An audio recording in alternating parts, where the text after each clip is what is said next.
gonna be a good day. Even if I make it myself, it's gonna be a good day. I don't need no one else, I'm gonna have a good day. Nothing wrong I could do, I'm gonna have a good day. Hope you have a good day too.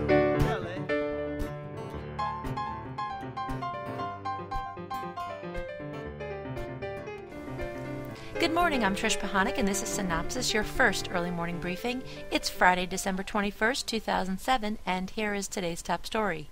Comedy Central announced The Daily Show with Jon Stewart and The Colbert Report will both resume production January 7th without their writing staffs. Stewart and Colbert issued this statement about their return. Quote, "We would like to return to work with our writers. If we cannot, we would like to express our ambivalence, but without our writers, we are unable to express something as nuanced as ambivalence," unquote. The response from the WGA, quote, "Comedy Central forcing Jon Stewart and Stephen Colbert back on the air will not give the viewers the quality shows they've come to expect. The only way to get the writing staffs back on the job is for the AMPTP companies to come back to the table prepared to negotiate a fair deal with the Writers Guild," unquote. We have more coming up next, but first this message from the Jaconi Wine Helper. And remember, if you had a promo or a commercial in this video, we'd all be watching your stuff right now. Friends, are you tired of making uneducated wine decisions, but don't have the time to figure out which wine is best with which meal? Well, fear no more, because Jaconi International has just introduced Jaconi's Gourmet Wine Helper. Yes, this fascinating product will make every wine choice the perfect wine choice. Simply put your wine into the Jaconi blender. Add an egg.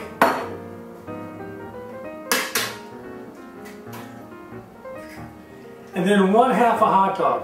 I know that you'll be tempted to use a whole hot dog, but if you do, you'll lose some of the wine's nuances. Cover it up and blend. And there you go. Beautiful. If you want your wine to be a little bit more fruity, just add 2 cups of sugar to the mixture. So if you're a Montrachet living in a Mad Dog 2020 world, you need Jaconi's Gourmet Wine Helper.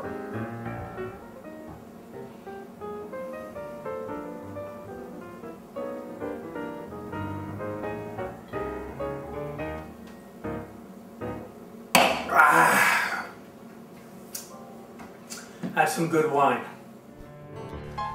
Coming up under More Good Stuff, KITT is up for auction, BBC America to debut That Mitchell and Webb look, AMC announces 4 series in development, and Clash of the Choirs finale wins its time period.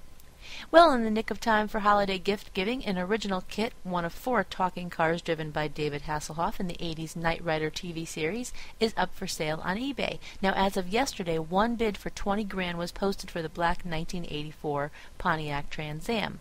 Another original KITT car sold in July for around $100,000. BBC America debuts a new comedy sketch show, That Mitchell and Webb Look, from British comedians Robert Webb and David Mitchell on February 8th at 9:20 p.m.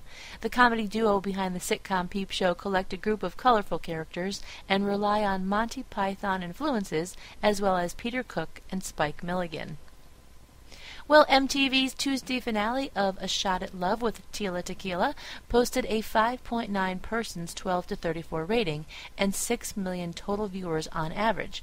Based on the success of the show, MTV will introduce a spin-off romantic comedy, That's Amore, starring Domenico Nischi, on the contestants from the first season. 6 episodes will air in first quarter 2008. Moving along to production and development, AMC announced 4 new series in development. Fort Smith, a Western series around the Civil War period about Isaiah Parker and his posse who police the 5 Points, a lawless region surrounded by 5 different Indian tribes. Uninvited Guest, about a man dealing with an uncontrollable multiple personality disorder. An untitled Allison Anders Western. This series is about Quanah Parker, leader of the Comanche Indians, who fight the U.S. Army for his people's land rights. And last, Greenfields, about a psychiatrist who gets his patient out of jail, then the pair pose as father and son on the run. Fox's pilot project Saint of Circumstance from ABC Studios has added David Denman from The Office, and in the lead role, that is, and Zach Braff from Scrubs as executive producer and director, reports THR. The story is about a guy who leaves his office job to become a paramedic. And a reminder, Cynopsis is off until January 2nd, so have a safe and wonderful holiday.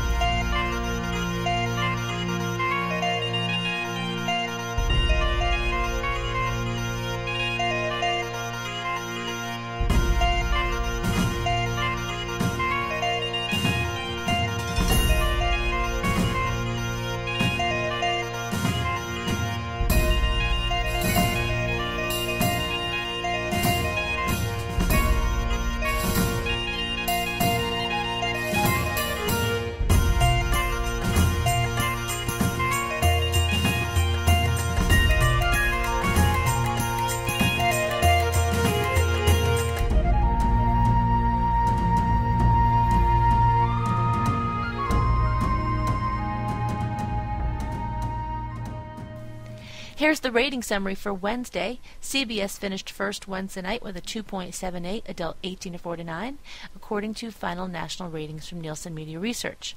Competition was thick at 8 o'clock, yet NBC's Clash of the Choirs was first with a 2.37, and ABC's Duel and CBS Frosty specials tied for second at a 2.27. CBS was the solo winner the last 2 hours as repeats of Criminal Minds won at 9 o'clock with a 2.98, and CSI New York matched the rating at a 2.98 during 10 o'clock. And that's a wrap for today. Be sure to check your email for the full printed version of today's synopsis with new executive moves and more on ratings, plenty of new classified ads, a few of the stories that did not make it into this podcast, and of course tonight's primetime broadcast lineup. The music in Synopsis was composed and performed by David Stango. This podcast is a Synopsis Media production in association with 311 West. For Cynthia Turner, who wrote and compiled Synopsis in Connecticut, I'm Trish Pahanik. And again to all, happy holidays. I'm gonna have a good day. Even if I make it myself, I'm gonna have a good day. I don't need no one else. I'm gonna have a good day. Nothing wrong I could do. I'm gonna have a good day. Hope you have a good day too.